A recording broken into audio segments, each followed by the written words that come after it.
প্রায় 19 ইয়ার্স ধরে বৈদিক ভিলেজে একটা দুর্গাপুজো সেলিব্রেশন হয়। হুম, কিন্তু আমার কাছে একটু অবাক লাগলো সেটা ভেবে যে একটা স্পা রিসোর্টে দুর্গাপূজা হয় এবং সেটা 19-20 বছর ধরে হচ্ছে। এটা কিন্তু খুব অবাক করা একটা বিষয়। তোমার এই বিষয়ে কি বলার রয়েছে? কলকাতা এমন একটি জায়গা যেটা সাস্টেইনেবিলিটির সাথে ওতপ্রোতভাবে জড়িয়ে আছে। রাইট। হুম।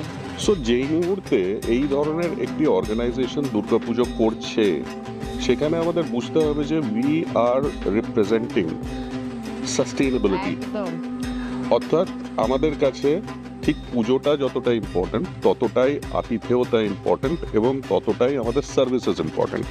এবং সেই ইম্পর্টেন্সের জায়গাটায় দাঁড়িয়েই কিন্তু দুর্গা পুজো ছাড়া হুম।